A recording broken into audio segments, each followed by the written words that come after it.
नमस्कार जी, श्री कृष्ण आसो लव ज्ञान यूट्यूब चैनल में आप सभी का स्वागत है।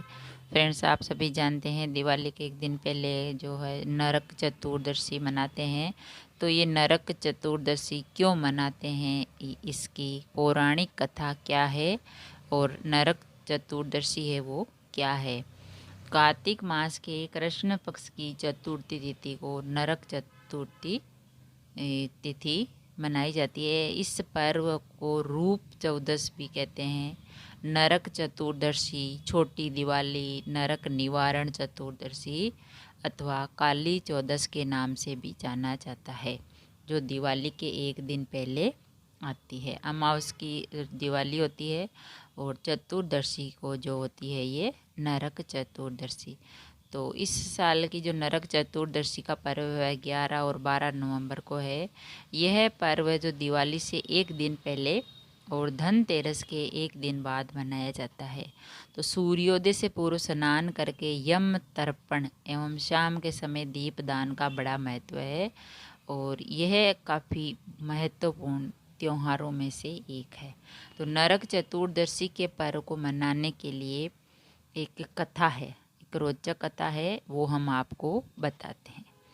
भगवान श्री कृष्ण ने किया था नरकासुर का वध। ये एक पौराणिक कथा है जिसमें भगवान श्री कृष्ण ने नरकासुर का वध किया था। नरकासुर नाम का एक प्राचीन काल में एक राजा था।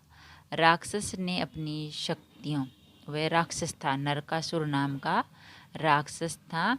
उसने अपनी शक्तियों से देवताओं और ऋषि मुनियों के साथ 16,100 सुंदर राजकुमारियों को भी बंधक बना लिया था। नरकासुर राक्षस ने राजकुमारियों को और ऋषि मुनियों को, देवताओं को बंदी बना लिया था। इसके बाद नरकासुर के अत्याचारों से त्रस्त देवता और साधु संत भगवान श्री कृष्ण की शरण में गए। नरकासुर को स्त्री के हाथों मरने का श्राप था कि तेरी मृत्यु है जो स्त्री के हाथों ही होगी। इसीलिए भगवान श्री कृष्ण ने अपनी पत्नी सत्यभामा की मदद से कार्तिक मास के कृष्ण पक्ष की चतुर्दशी को नरकासुर का वध कर दिया और उसकी कैद से 16,100 कन्याओं को आज़ाद कराया। कैद से आज़ाद करने के बाद समाज में इन कन्याओं को सम्मान दिलाने के लिए श्री कृष्ण भगवान ने इन सभी कन्याओं से विवाह कर लिया। नरकासुर से मुक्ति पाने की खुशी में देवगण व पृथ्वीवासी बहुत ही प्रसन्न हुए, आनंदित हुए। तभी से इस पर्व को मनाया जाता है, तभी से इस एकादशी को मनाते हैं, क्योंकि उस दिन चतुर्दशी मनाते हैं। इस चतुर्दशी के दिन नरकासुर नामक राक्षस का श्री कृष्ण भगवान ने अपनी पत्नी सत्यभामा की सहायता से उसका वध किया था। तो नरक चतुर्दशी के दिन क्यों लगाते हैं तेल और उबटन?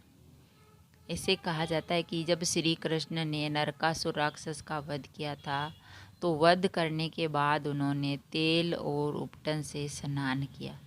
तभी से इस दिन तेल लगाकर स्नान की प्रथा शुरू हुई। ऐसा करने से नरक से मुक्ति मिलती है और स्वर्ग व सौंदर्य की प्राप्ति होती है। वही एक अन्य मान्यता है कि नरकासुर के कब्जे में रहने के कारण 16,100 कन्याओं के उदार रूप को फिर से कांति श्री कृष्ण ने प्रदान की, कि उनसे विवाह किया और नरकासुर से उनको छुड़ाया।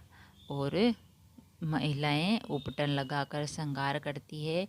तो नरक चतुर्दशी के दिन जो महिलाएं 16 श्रृंगार करती है उन्हें सौभाग्यवती और सौंदर्य का आशीर्वाद प्राप्त होता है। इसीलिए इस दिन को रूप चौदस भी कहते हैं।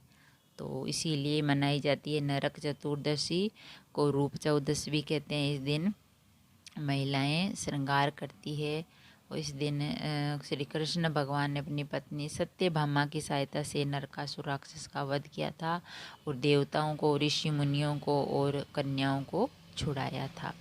अगर वीडियो अच्छा लगा तो लाइक और शेयर ज़रूर करें। ऐसी ही अच्छी अच्छी बातें कहानियाँ सुनने के लिए चैनल को सब्सक्राइब करें। थैंक यू, धन्यवाद।